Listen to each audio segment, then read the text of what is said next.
it has been a spiritual journey of committing our resources to the Lord for this journey.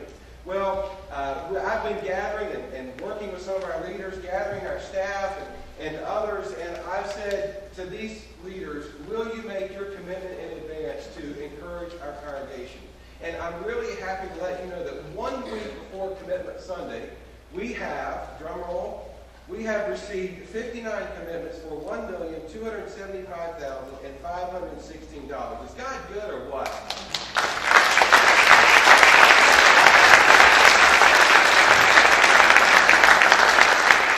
Now, this is just really cool because what I know is we have about 300 families involved in the life of Gaten. And you take these 300 families and you subtract 59 families. What's that? JMU math. I'm working on it here. What is it? Oh, how much? 241. There you go. So we have room to grow with this, and we have room for lots more people to jump on.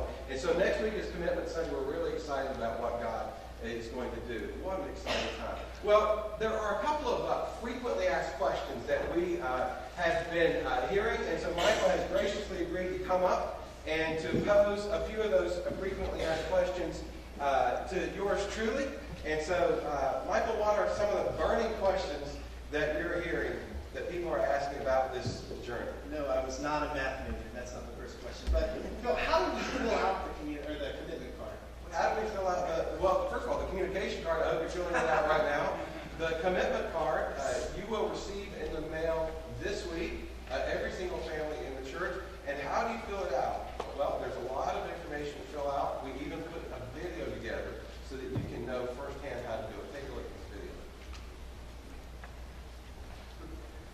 To the My Life campaign. Been reading all this great material. Have you been wondering how to give to the My Life campaign? Been reading all this great material, learning about the exciting vision and mission for the Outreach Center, but aren't clear on how to give? Never fear, the commitment card is on its way. If you haven't already received a commitment card, you should receive one soon.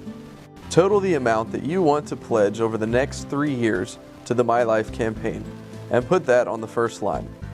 On the back, we have provided a simple chart that shows how weekly, monthly, and annual contributions can add up over these 3 years. Think about whether you would like to spread your total gift over each week, each month, each year, or through a one-time donation. You can also indicate stock, property, or other assets you would like to donate to the campaign.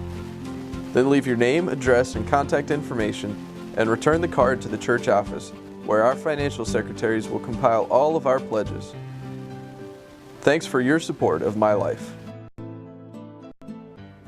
Good. Our next question we've been hearing is, when are the cards due? When are the cards due? Next week is Commitment Sunday, May 20th, and so we're having one service at 10:30. Hope you'll all be here. We're having lunch on the lawn. Local barbecue favorite, Alexander's Barbecue, will be here. It's going to be a great time. You're going to smell a really good lunch on the way in. Please keep coming all the way in before we have lunch on the lawn. May 20th, we're asking for all commitment cards to be turned in. Great, thank you. Next question, how long is my commitment and when should I start giving? That's a great question. How long? A capital stewardship campaign is typically 3 years. And so this is over a 3-year period, and we're asking you to make your very first gift on June 3rd. And if you're giving a one-time gift, we would love for you to make that then. If you're able, if you're making monthly gifts to the campaign, on June 3rd is the time to begin. And who actually sees my gift? Well, God sees your gift, first of all. We know that, right? And we have 2 folks in our congregation, only 2 who will see the gifts. One is our volunteer financial secretary, Catherine Lord. Another is a lady who has joined our staff. She is our financial assistant. Her name is Kay McMenamin. You may not see Kay on Sundays. She's here during the week. Her husband is a pastor. She goes to another church.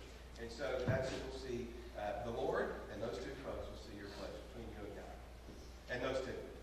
And our last question, what would you define success? What does success look like? That's a great question, Michael. First of all, success looks like more baptisms like we experienced this morning, and more stories like Teresa's story and the stories that we've been hearing through this My Life journey. Success looks like our church on mission, reaching our community for Jesus Christ, and more lives success for a capital campaign is, if you look at industry standards, if you will, a $2 million capital campaign would be considered a very good campaign for us. A $3 million capital campaign would be considered a great campaign for us. $4 million would be like Super Bowl for us, and $6.3 million, which is the cost of our building, would be like loaves and fishes territory. And so we see success first and foremost as obedience and sacrifice. All of us sacrificing for the sake of Jesus, and all of us participating in what God is doing. Great. Well, that's all the questions we have this morning. If you have other questions you would like to ask, you can email those questions to theoutreachcenter@gaydonbaptist.org. Thank you. Thanks, Michael. Thank you. Whereas we